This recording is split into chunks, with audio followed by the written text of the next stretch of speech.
Hi everyone, I think we're now live. So, bing. Welcome to How to Think Like a Roman Emperor, Week 2 webinar, which is mainly about conquering worry and anxiety. It's a topic for Week 2. So it's hi once again from me, Donald Robertson, here in Nova Scotia. And I don't know if you can see Mookie beside me here, she'll be wandering about in the background. If you haven't already, just say where you're from and confirm that you can hear and see me okay. Also, if you're watching the replay of this video, you might want to just say hi in the comments section below and tell us where you're watching from. So, the agenda for today is very simple this week and all the subsequent weeks. I'm basically going to review week 1 content a bit. I'll kind of respond to things that people have asked me about. So the webinar is an opportunity for me to talk about stuff that people have asked me about, and I'm also going to preview the week 2 content and like about worry and anxiety. Week 1 was about anger, and then I'll have a look at the live chat questions also at the end. It's a bit tricky to do that on YouTube Live, but I'll have a go at looking for questions that you posted and responding to them briefly at the end. And general housekeeping is where we will begin. There's a delay of about 30 seconds, I think. So if you post comments or questions, I'll probably won't see them immediately anyway. I'll usually mainly look at them at the end. If you want to address a question to me in the live chat, put @Donald in front, because sometimes there's lots of stuff and I'm more likely to spot questions that way. If I miss a question, if you just wait for 5 minutes after the video is finished and then go back to the same link, you'll see the replay, the recording, and there'll be permanent comments underneath. You can post questions there and then I'll have a chance to answer them again. And the whole session should probably, I'm guessing it's going to take 45 minutes. Even though we're live, you can pause the stream if you want to, and like I say, there's going to be a recording permanently available via the same link at the end. So let me just check in briefly at the chat. Post questions there, and then I'll boom. Helps if I turn the sound off. Hi everyone, you can all hear me fine. That's cool. We are good to go. Let me do some technical stuff here. Pop out the chat window. Boom. Okay. So, week 1 is mainly, we're kind of getting into the guts of things. There's a lot of content in week 1. So there's this kind of primer to Stoic psychology and Stoic ethics, which I think is pretty cool. And then there's a bit about contemplation of the sage, because I think that's a good place to start. Both in terms of Marcus's biography, the historical context, and also kind of starting to understand Stoic practices and the central Stoic doctrines. The contemplation of the sage brings all that stuff nicely together, and also happens to coincide with book 1 of the meditations, so the start of the meditations as well. Then we have that excerpt about Antoninus Pius, who was Marcus's adoptive father, the preceding emperor. So I just want to talk a little bit about that excerpt, because that's where the discussion happens. And so as you've all responded to the discussion, I try and comment on most of the things that people post, and this gives me a chance to talk a little bit as well about some of the things that people have said. I'll just pick out a few comments. So the discussion about Antoninus, Lisa said, how would Antoninus have coped with the challenges that Marcus faced? Who knows? Antoninus, he's kind of not an inspirational leader. He was a safe pair of hands, is kind of how I perceive him. Marcus really presents him in glowing terms, doesn't he? And it's biased, but in a kind of deliberate way. Like he's carrying out an exercise there where he's deliberately trying to focus on the positives. He's focusing on what he can learn from Antoninus Pius. So it doesn't occur to him to mention his flaws. I don't think Marcus would have said that Antoninus had any striking flaws, but I suppose the only thing we could say is that he compared to Hadrian, he lacked the kind of energy or vigor or creativity perhaps that some of the preceding emperors had. His reign was fairly peaceful, and he was a very reasonable man and a safe pair of hands. You could even say, he comes across as a little bit of a boring character, but Marcus certainly admires him as his supreme role model. That's clear from the Meditations, particularly and obviously in terms of his role as emperor. Marcus served under him as a kind of virtual co-emperor, or he was Caesar. So I guess I should explain that. So for the first time in Roman history, the emperor has multiple titles, and one of them is Caesar, which is inherited from Julius Caesar. It's kind of convention. For the first time in Antoninus Pius's reign, that title was given to the emperor and the heir, the successor that had been chosen. So Marcus is given one of the emperor's titles, and then that became a convention for subsequent emperors. So you could say Marcus is almost like a co-emperor during Antoninus Pius's reign, or a second in command, a right-hand man. And to some extent, Marcus's reign continues most of the policies of Antoninus's. They're kind of similar. So we could look at Antoninus Pius's reign and say, well, some of this is maybe a reflection of Marcus's values as well. He's pretty closely tied in with this. The other thing I wanted to say about that, I won't dwell on it, but I mention it in passing because I think it's kind of cool. What Marcus doesn't say in the Meditations is kind of interesting, particularly in Book 1. It's my favourite part of the Meditations because it really crosses the history with the philosophy. There's no mention of Hadrian, which would have horrified Hadrian.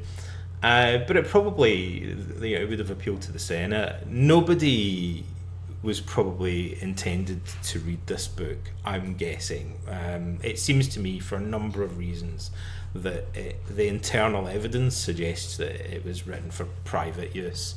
And, Hadrian's exclusion from Book 1 is quite striking. He mentions him elsewhere, but only in passing and never praising him. I think he mentions him about 3 times elsewhere in the Meditations. He's not in Book 1 at all. So he mentions Antoninus Pius. Hadrian died when Marcus was 17, so he was the other role model he had as emperor. He saw his cohort, has nothing good to say about it, which is quite remarkable.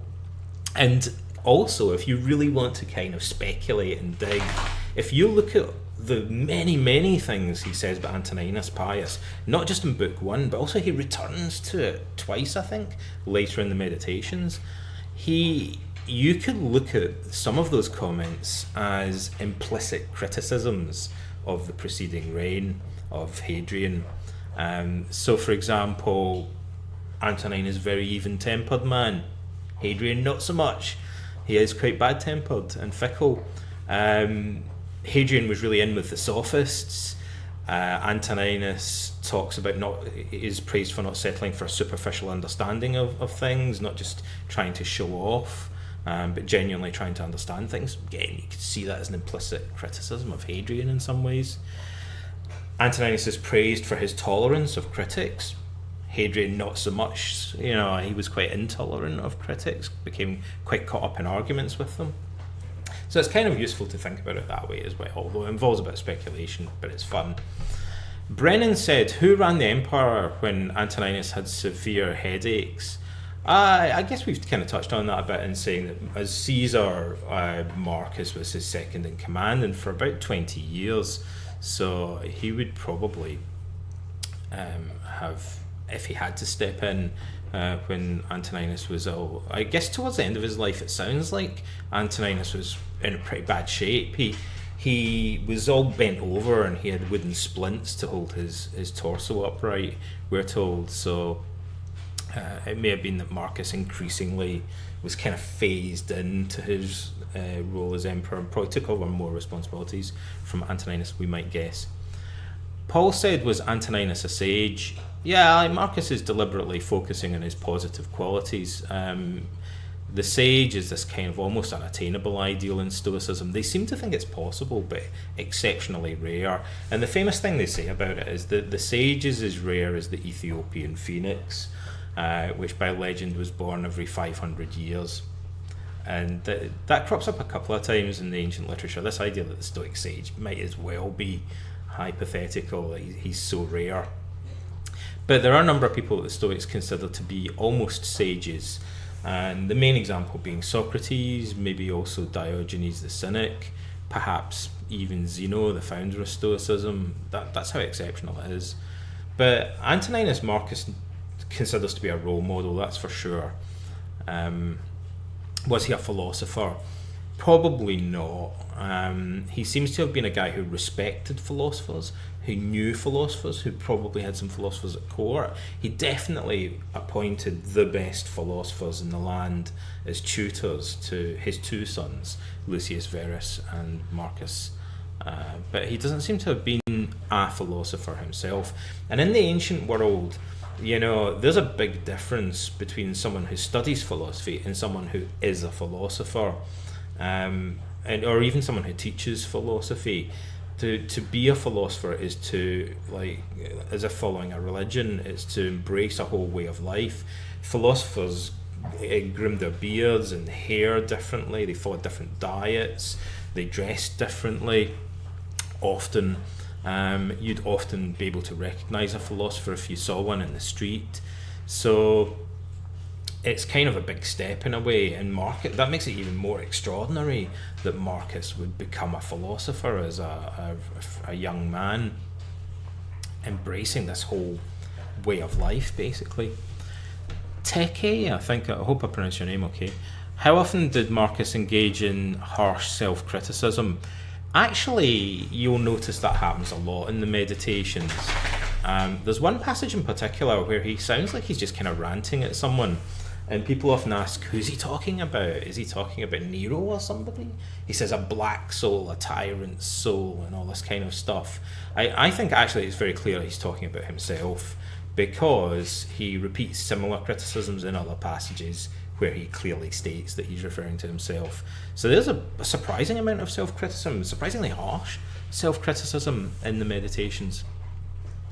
And I tie that in with this idea of Stoic mentoring, which you don't really see discussed very often, because it's mainly described in a book by Galen, Marcus's physician, but I think it really illuminates a lot of what's going on in Stoic practices. So the Stoic would find an older, wiser mentor. I'm going to bet that in Marcus's case, that was almost certainly Junius Rusticus, and his closest advisor and his urban prefect at Rome, his main Stoic tutor. And Marcus basically invited this guy to speak openly, candidly, frankly to him, and to criticize his character. And so Marcus, part of being a Stoic for him is subjecting himself to this moral examination and learning to be tolerant of very penetrating, close to the bone criticisms. He talks about struggling with his anger towards Rusticus. I'm guessing that's because of Rusticus making these quite penetrating criticisms of him. So yeah, there's quite a lot. I mean, Marcus was trained to criticize himself, if you like, and a big theme in Stoicism is this idea that the Stoics acknowledge their own imperfection. As some of you have noticed, when Marcus, for instance, talks about anger, one of his techniques is to remind himself, to put it crudely, that he's just as bad as the person that he's angry with, that he also has all these flaws, and that by acknowledging his own imperfection, his own anger, that kind of moderates the feelings of frustration that he has with the other person.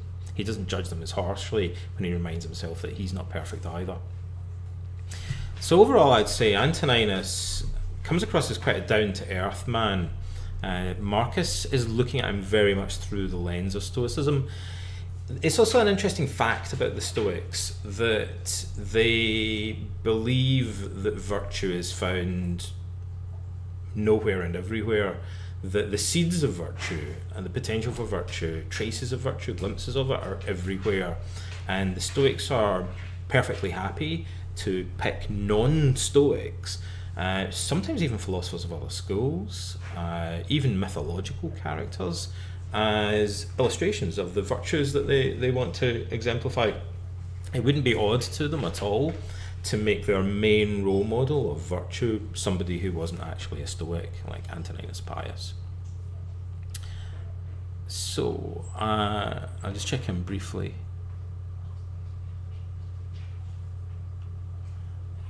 Yeah, okay, you can still all hear and see me okay and stuff, good. Okay, so the main discussion in week 1 is about anger management, and I wanted really also to use the webinars to talk more about practical stuff and links with psychotherapy. That tends to be what people ask questions about, and it's more my specialism than the history per se. So the anger management techniques, the thing that I would normally say first about this is if you have an armamentarium, a toolbox of techniques in therapy, it's often very useful. People find it helpful, in a sense, to have this broad list of techniques laid out before them. You know, that in itself can be helpful. It encourages a kind of flexible thinking, as long as people don't become confused by having too many options. But it helps people, it's reassuring in a way to think, there's a whole bunch of things that you can do to cope with this problem. That realization in itself can be kind of beneficial. And then the next thing is that when you give people a bunch of techniques, you'll often notice that people say, oh, this one's garbage, or it doesn't make sense to me, or this one is something I do already, it kind of makes a lot of sense. Now, most people tend to fall into the trap, if you want to call it that, of assuming that everyone else is the same as them, right? A lot of therapists do that. And it's kind of very interesting when you have a group of people, you show them a list of techniques like this. If it's a big enough group, you'll almost always find at least one person who favours each one of the individual techniques that are known to be common from the field of therapy, or possibly to the Stoics here. So initially people go, well, this one doesn't make sense, it seems like garbage, but then the person sitting next to them might say, that's actually my favourite technique and I use it already. And that's very useful, because often techniques that people don't see the point of initially might be the very one that they benefit most from learning, because it may have been something that they kind of missed previously or misunderstood. But if everyone else is doing it and gaining benefit from it, then it makes them more likely to rethink it. More so than if a therapist, like, what does the therapist know there? Like, if the therapist says, this is what my experience tells me, or what books tell me, or whatever, it's more convincing if you're in a room full of people who experience similar problems in life, and they'll turn around and say, yeah, number 8 on that list has helped me a lot. Then everyone else is more likely to go off and try number 8. That's called coping modelling. People are much more influenced and persuaded by their peers, by people who are struggling with similar problems, than by experts. Unfortunately, therapists is usually put in the expert role, so not always the best person to teach techniques. So there's a kind of humility to that, actually, like learning to say, look, I don't get this. There are techniques in the field of therapy that, for the life of me, I just don't understand, why people would like them or benefit from them, but I just know from experience that other people get into them and use them, but they don't appeal to me. There's also techniques that I love and use very frequently myself. For the life of me, I can't get other people to use them. They just don't seem to click with them. But generally speaking, if other people like something and find it beneficial, you can it's worth looking at it again. You may learn to benefit from it. So what are these 10 gifts from Apollo and his muses that Marcus talks about? I have talked about these for hours in the past, so I'm going to go through them fairly briefly, but I do feel that we should touch on each of them and just mention them in passing, because it's such a brilliant list, and it's so useful to people to have this kind of broken down list. It shows the breadth of the Stoic armamentarium. There are 10, at least 10 techniques in here. Marcus returns to anger numerous times throughout the meditations. He he includes a number of other lists shorter than this. They often have like 3 or 4 techniques in them, and so we can actually see the ones on this list that he favours himself, because he includes them repeatedly in the other lists, the shorter lists. And also he elaborates on them, and like there's a little bit more understanding of what he's talking about, because sometimes it can be a bit cryptic at first. And most of these techniques, I think, I'll count them maybe as we're going through, are recognisably generic Stoic techniques for coping with passion. So it's nevertheless useful to see how he tweaks them and moulds them to deal specifically with anger. And then there's a few on it that look like more unique, more specifically for interpersonal problems or anger.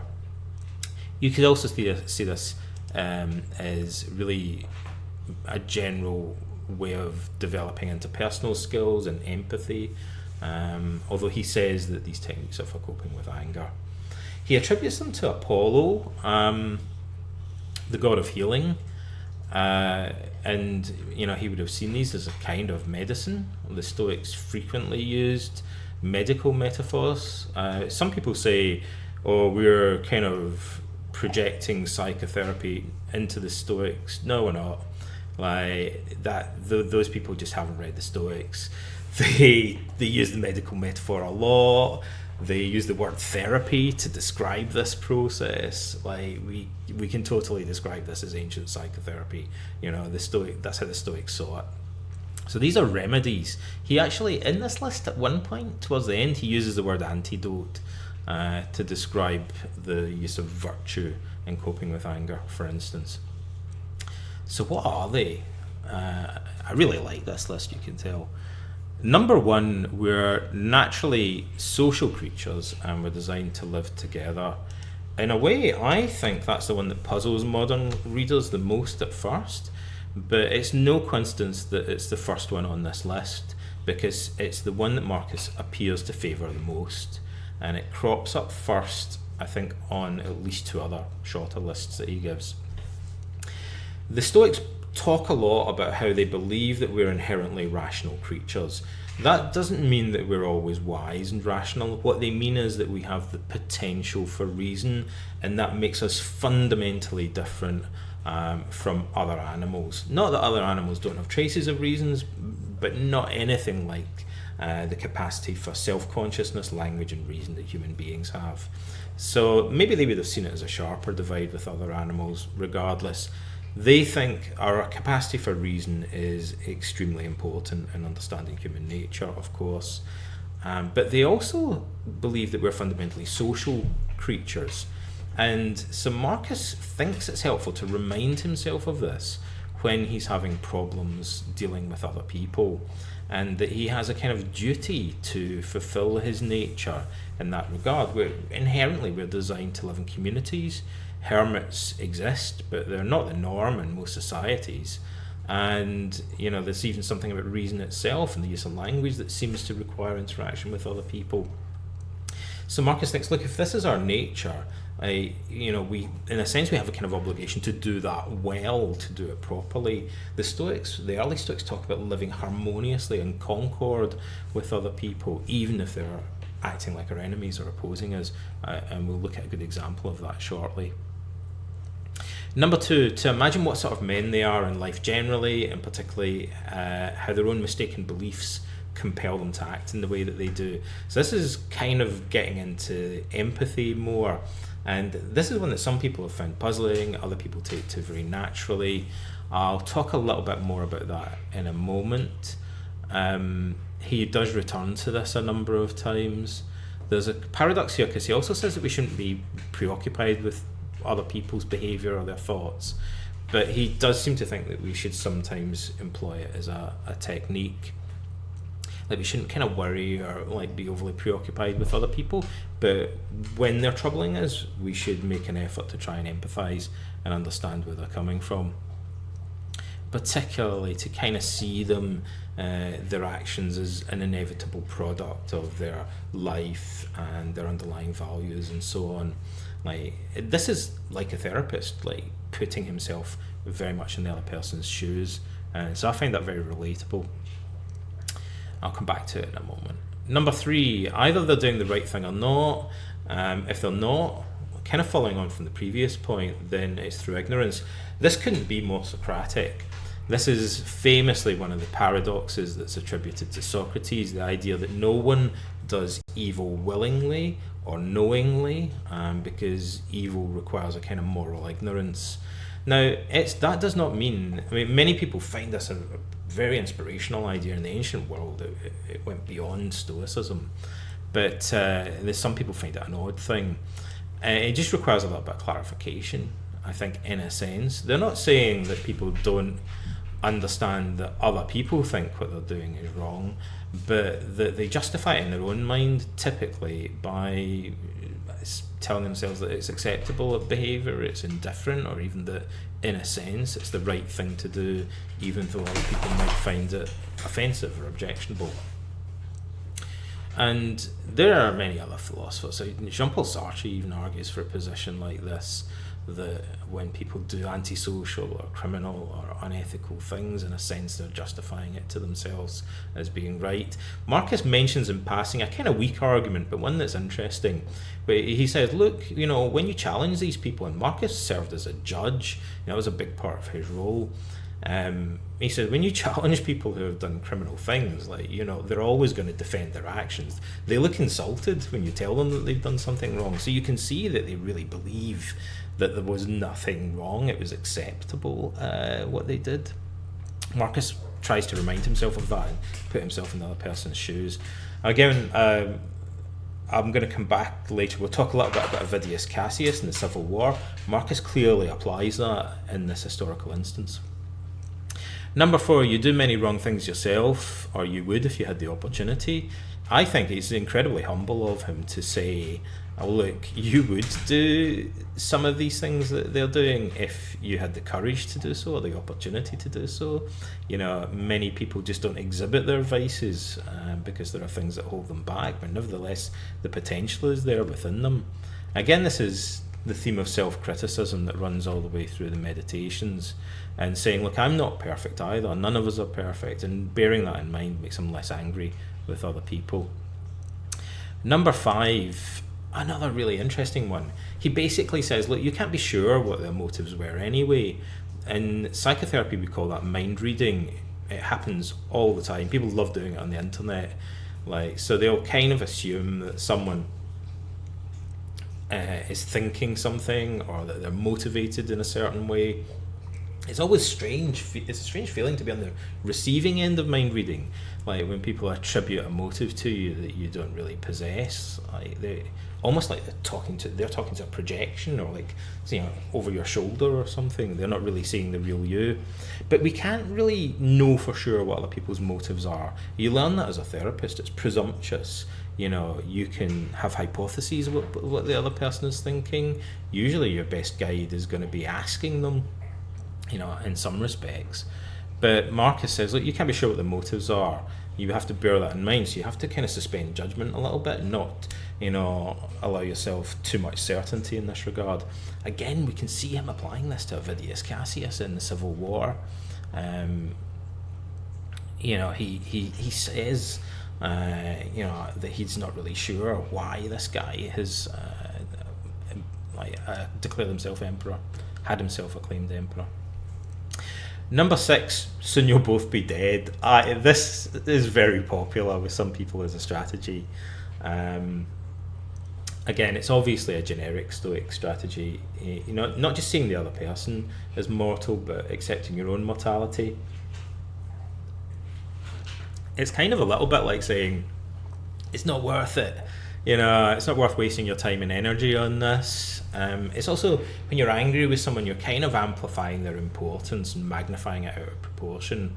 And Marcus is kind of like the view from above. He's reminding himself, look, this guy, even Avidius Cassius, his big rival, the guy who had himself acclaimed. Cassius was emperor, by the way, for 3 months.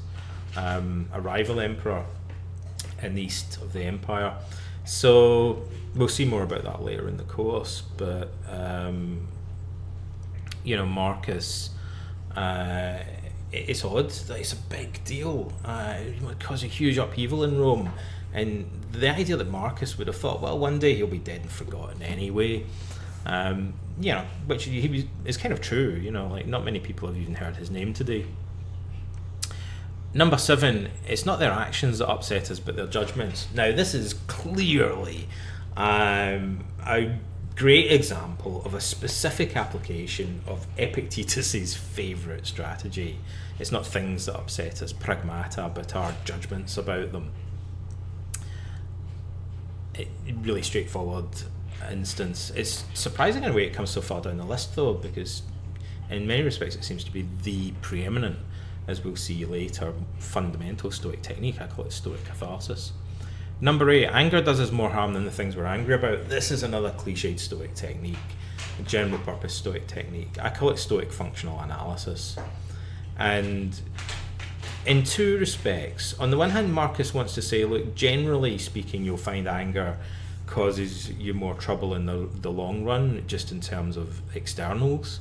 Like, it will often backfire or be counterproductive, because by definition anger is a kind of temporary madness. We're not really thinking straight. The Stoics think it's fundamentally based on a false judgment.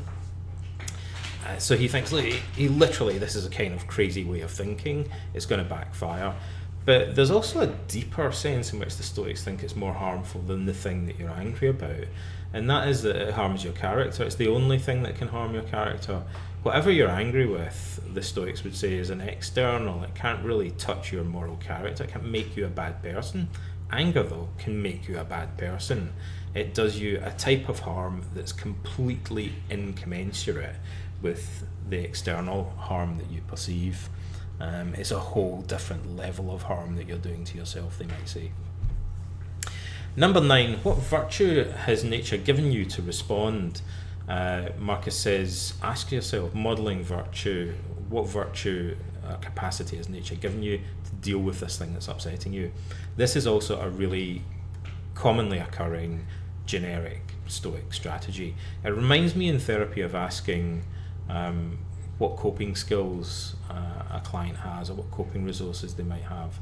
Marcus specifically says the virtue of kindness is designed to help us cope with things that would normally make us angry. He talks a lot in this passage about kindness, which is a very common theme throughout the Meditations, and it's an aspect of Stoicism that people often seem to neglect, but Marcus thinks is very fundamental and important. And the last one, which he says in a sense is the most important, is also a very recognisably Stoic technique. To expect bad people not to do bad things is foolish, he says. It's kind of naive. This is kind of linked into Stoic Determinism, and it's an odd technique because it's not emphasised in modern therapy or self-help as much, but there is an early 20th century psychotherapist called Paul Dubois who employed this aspect of Stoicism actually, and I think it's very important. It's a kind of coldly rational way of looking at events. The Stoic sage is never surprised by anything, in a sense. He thinks that it's the mark of a kind of foolish person who's dominated by their passions to exhibit a sort of feigned surprise or shock at events. So we should not go, oh my god, I can't believe what this guy's done. The Stoics would say, you should never say that. Anything that happens you should have anticipated, in broad strokes at least. So with Avidius Cassius again, someone else might have gone, I can't believe I've been betrayed in this way. Whereas Marcus would have went, all my life I've been rehearsing dealing with betrayal. Obviously, emperors get betrayed. It would be naive to think otherwise. So he has this much more down-to-earth perspective about setbacks. He views them as things that he should have anticipated rather than as things that are shocking. It's interesting here he seems to place so much emphasis on that. Tony had said that number 2 is a bit strange, so I wanted to just kind of touch on that. I think in part Marcus means Imagine someone at their dinner table, imagine their daily routine, try and understand what their values are, the type of people that they want to impress. He's talking about empathizing with the other person, putting ourselves in their shoes. And in a sense, what's this the opposite of? It's the opposite of when we're angry, viewing a particular piece of behaviour in isolation and amplifying our response to it, as if like we're kind of looking at it through a magnifying glass. And the Stoics generally think that when we expand or broaden our perspective, it will dilute our strong emotions. And there's a lot of validity to that idea. And there are a bunch of things in modern psychotherapy that recommend this broadening of perspective as a way of managing strong emotions. Bob says he's very keen on number 8. Anger does us more harm than the thing that we're angry about. And he says, I'm not sure I understand number 7 though. It's not actions that upset us but our judgments about them. Again, he mentioned Shakespeare. Hamlet says, Shakespeare has Hamlet say, there's nothing good or bad but thinking makes it so, which is almost like the Stoics. The Stoics would say there's nothing good or bad in the external world, but our thinking makes it appear so. So external events are neither good or bad in the strong sense, intrinsically, but we project our values onto them. Marcus says it's like beams of sunlight illuminating objects, and we have to constantly remind ourselves not to fuse our value judgments with external events, to kind of, Marcus talks about separating them almost as if we're peeling off this veneer of value judgments and just remembering to take ownership for them, because when we fuse our value judgments, when we think that someone actually is a bastard rather than just that we are judging them to be bad or harmful to us, and when we forget that those value judgments come from within us and are projected onto reality, the Stoics think that's really the root of the passions and in a sense all of our problems in life. Lisa says she's struck by the role that forgiveness plays. Again, you're going to see as we talk more about the civil war and Avidius Cassius, which is something that happens later in Marcus's life, in 175 AD, about 5 years before he died. There's a really good example of this, that Marcus pardons Avidius Cassius and his family, and that he is very consistent about acting in accord with that decision. So it's interesting to see him talking about this in the Meditations and then doing it in a kind of big scale as emperor. Walter talks about how Marcus mentions it in passing in a way, really, that his grief is a form of weakness, he says. I think what he's saying is that losing your temper and becoming angry with people is as much a form of weakness as grief is. And this is a tricky area, so I'll probably keep returning to it. But it's partly a problem of translation, it's partly a problem because of an odd technical distinction that the Stoics make. But people have read the Stoics in other ways, but the way that I would read the Stoics and the way that I think most modern commentators read them is that they make a distinction between natural grief or natural anger and other emotions, which they call proto-passions, propathei. They are kind of initial involuntary beginnings of an emotion, which we share with other animals, like Mookie. And the Stoics think those are totally indifferent. They're neither good nor bad. We shouldn't struggle against them. We should accept them as inevitable in life. And there's a good example of this in Seneca, where he's consoling someone who's bereaved, and he talks about how there's a certain amount of grief that's natural, but if it goes beyond a certain degree or a certain duration, then it becomes unhealthy and unnatural, like a form of depression. Come on. Okay.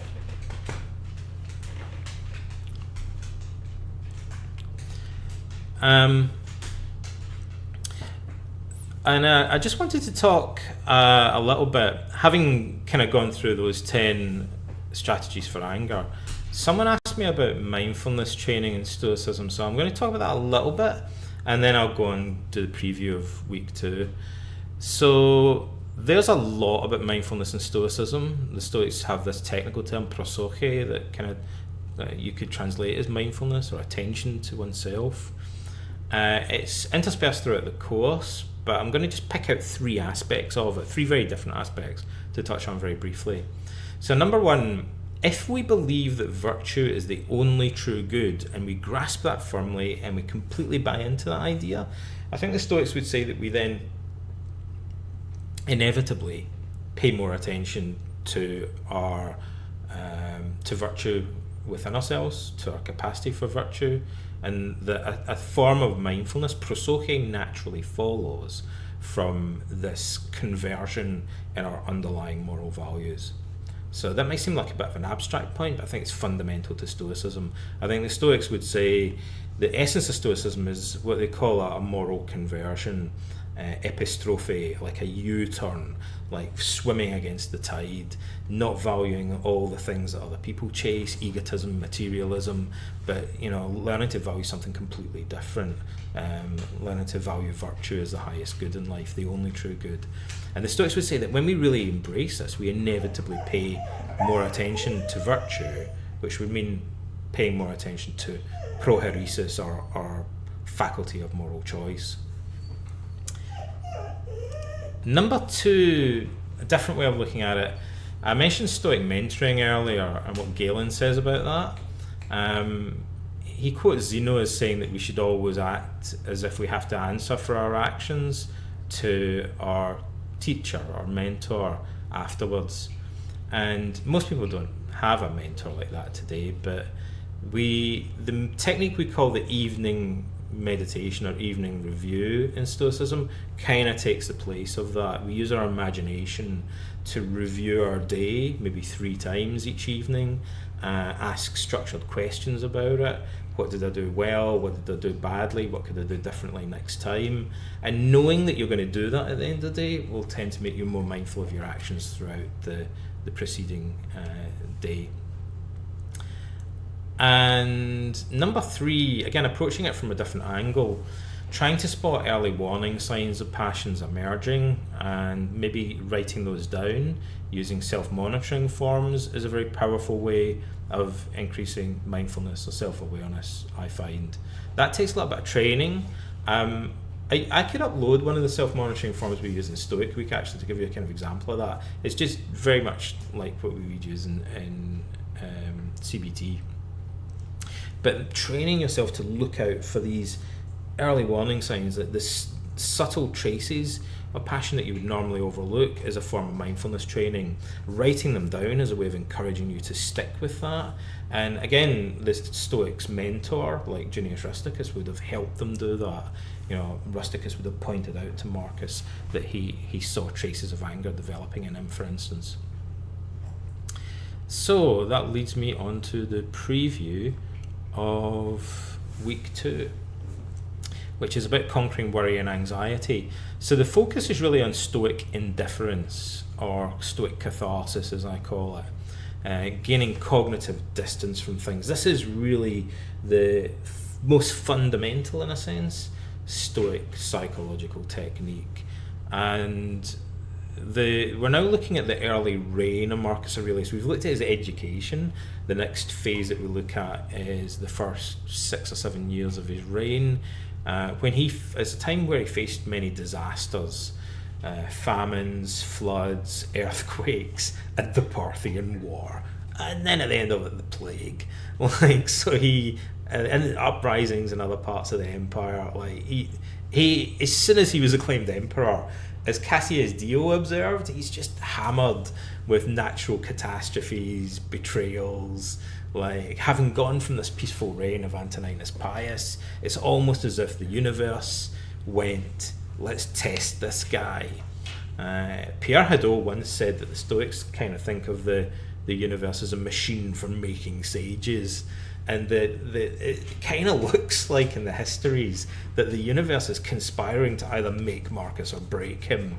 It just throws everything at him, and he survives, and he matures, and he deepens his practice of Stoicism in response to it. It makes him a sage, if you like, or it makes him wiser and stronger. He flourishes in the face of extreme adversity. And would he have been the man that he became if he wasn't faced with all of these disasters? It's hard to say. This is also the period of his joint rule with Lucius Verus, which is ended by the fact that Lucius Verus drops dead, probably from the plague. So we have a video in week 2, which has been published now, so you can see it online. It's a recap of some of the self-monitoring strategies from week 1, so that should help those of you who want to go a bit deeper into that, and how that would be applied to worry and anxiety. It talks about this technique that I call mental review, or early cognitive therapists called mental review. And then it talks also about the role of perspective shifting questions in therapy, kind of cognitive techniques in therapy, which is I think it's a useful way of looking at techniques in therapy. Some of them involve doing kind of behavioural or physical things. Some techniques involve asking ourselves to imagine things in certain ways, or pose certain questions that radically alter our perspective. And as you've seen with the anger techniques, a lot of the Stoic practices involve these radical shifts in perspective to imbue us with psychological flexibility, and also often to broaden our perspective and dilute our emotional responses to things. The excerpt in week 2 is about how Marcus prepares for the day ahead. This is one of the most famous passages in the Meditations. There are actually 3 passages where he talks about preparing for the day ahead in slightly different ways. Some people think of this as very distinctively Marcus. As you'll see, there's a very similar passage in Seneca, which Marcus probably hadn't read. So it kind of looks to me like they're probably both drawing on a common source, and that what he's doing here at the beginning of book 2 is probably a familiar technique to both Marcus and Seneca from earlier Stoic teachers. Who knows how far back it goes though. But it's similar to premeditation. He's preparing to meet mainly interpersonal challenges. When he talks about betrayal and stuff here, like his reign was coloured by huge betrayals. The Marcomannic War begins, the Parthian War begins with a kind of betrayal. The Marcomannic War very much though, a young king called Balamar was conspiring for years to put this huge coalition army together and broke a peace treaty with Marcus, and then there was constant like intrigue after that, and then Avidius Cassius betraying Marcus.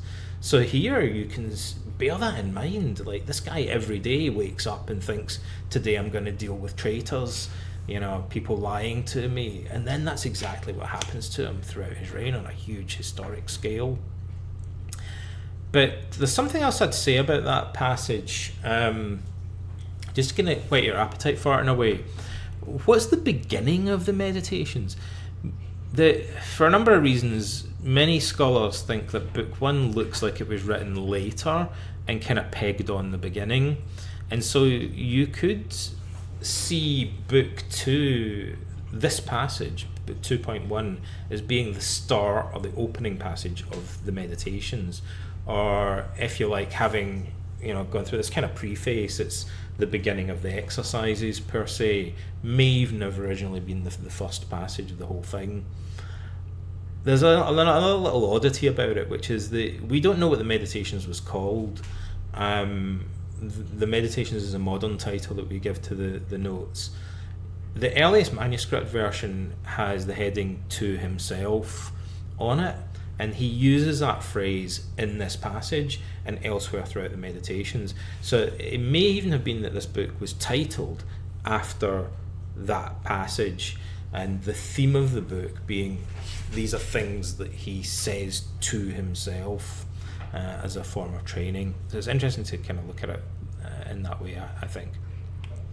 The stories in week 2 are about the contrasting ways, I think, that Marcus and Lucius Verus dealt with stress. I'm going to speculate, not super wildly here. I think it's fair to say from the way that Lucius is described in the histories that he may have been an alcoholic. We're told that he drank until he fell unconscious and had to be carried to his bed. He went out and got in fights and drinking dens. And we also know from his letters that he was incredibly anxious at the beginning of the Parthian War about how things were going to turn out. He exhibited a lot of avoidance behaviour. He kind of just partied all the time. Allegedly, he stayed away from the action. The way he dealt with the crisis of the Parthian War, Lucius Verus, the co-emperor, was almost the opposite of the way that Marcus dealt with the next war, the Marcomannic War. Marcus went straight to the front line, and he put himself among the troops. Like, he may even have been commanding troops in the field later in the war, like very much in the centre of the action. Whereas Verus took all the kind of acclaim for the war. He tried to get Fronto to write a history of the Parthian War where he portrays himself as the hero, when in fact the histories say he basically did nothing and just like went around brothels and drinking dens the whole time. Some of that might be propaganda because the Senate decided they didn't like Lucius Verus, but there has to be at least some truth in it. So those are some of the stories, and also the stories talk about how Marcus, interestingly in the Meditations, craves his holiday resorts, the peace of mountain retreats and seaside resorts he talks about a couple of times. And he says to himself, I don't need to be there. Lucius Verus went on holiday when he was supposed to be commanding the troops during the Parthian War. Marcus says, I can recapture that peace and tranquility right now on the front line, in this alien land in Austria on the banks of the Danube, far from home, isolated from my friends and family, in the mud and the dirt of the army camps. Like, I don't need to be in these coastal resorts in Italy enjoying all the luxuries. I can recapture that tranquility just by using a psychological gimmick, a technique called Stoic catharsis. So we look at how Marcus coped, how he employed cognitive distancing or catharsis to preserve his equanimity, how he lived in the present moment, how he learned to describe events objectively, kind of decatastrophizing them verbally. And we also look a bit at the reserve clause in this chapter because it's kind of closely related. Sometimes people assume that Stoics would be passive, but actually they were very active and known for that as a school of philosophy. And Marcus's life gives us a really clear example of that. He was very much a man of action. So I just want to mention that in passing and say that the section on the reserve clause is what really kind of focuses on how the Stoics reconcile vigorous, determined, virtuous action, going to war, engaging with politics. How do they reconcile that with this desire to maintain emotional detachment? The reserve clause is the answer to that question. It's like a caveat that they attach to the end of certain statements. When they say I'm going to do something, they add on fate permitting or God willing, like to remind themselves to accept that they might fail in their endeavour and not to be too attached to the outcome. The audio for exercise for week 2 is Stoic Premeditation. It's a revised version of an exercise that we've used a lot in the past. Somebody mentioned that the first week's exercise is kind of mainly verbal rather than visual. The Stoic Attitude script, that's deliberate, and it's kind of a bit more abstract. It takes a while to get into. That's kind of deliberate as well. This exercise is more visual and it's more focused on an example of a specific situation. Now that requires some preparation. You need to think of a good example of a specific situation that you want to work on. So that's harder for some people to do unless they kind of prepare themselves to do it. So there's some instruction about using that recording. And there's a lot of reference to Stoic catharsis or cognitive distancing in that recorded exercise. And the main discussion theme for week 2 is just how Stoicism can help with anxiety and worry. And we might think also about what CBT has taken from Stoicism that led it to be so successful in helping people to cope with worry and anxiety. And then there's a bunch of extras in there as well. One of the ones that I haven't included, there's a couple of things actually that I might add in that people have asked about. One is, what did Marcus do wrong? What criticisms are there of him in history? I wrote a blog article reviewing what the histories say, criticising Marcus. and that might be interesting if some people want to see a bit more balance. And also the question that people often have is why would he appoint Commodus as his successor? And that's a complicated question, so I wrote a blog article reviewing that as well. Which brings us to our end, after 55 minutes, so a little bit longer than I anticipated, but I hope that's okay. So I'll just skim through and answer a couple of questions. Someone asked about David, the ruling faculty. What does Marcus mean by that? Where is it? What is it? Hegemonikon is the term that the Stoics use, which just kind of means ruling faculty, or master faculty it's sometimes translated. What do they mean by that? They kind of mean our conscious capacity for rational decision making. It seems that the other technical term they use, Praha Deesis, is kind of like a subset of the ruling faculty, and it's where does it reside? It's kind of the center of our voluntary decision making, basically. I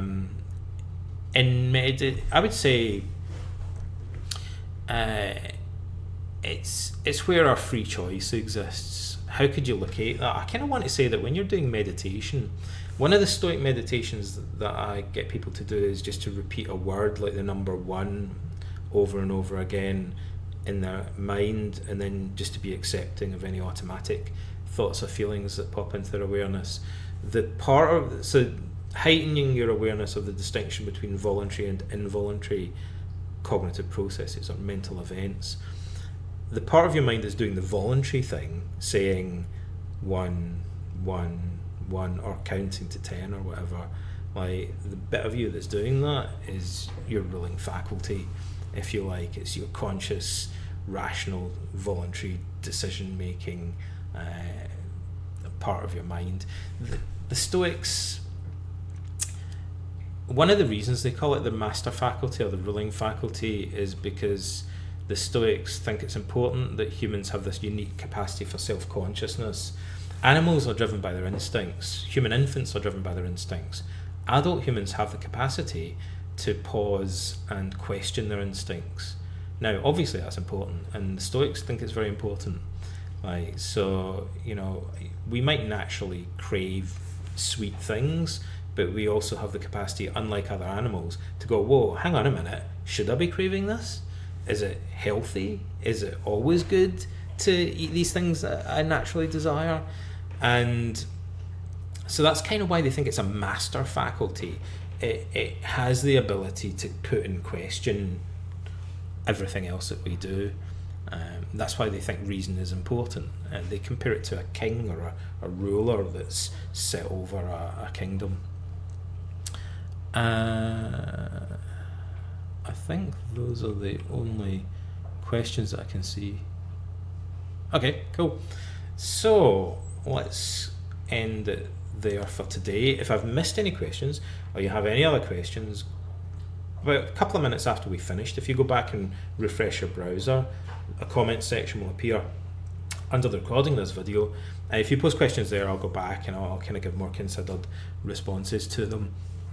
So for the time being, thanks for taking part, and I hope you enjoy week 2, and goodbye from me here in Nova Scotia, goodbye from Mickey Dog over in the corner, and I look forward to seeing you all next week.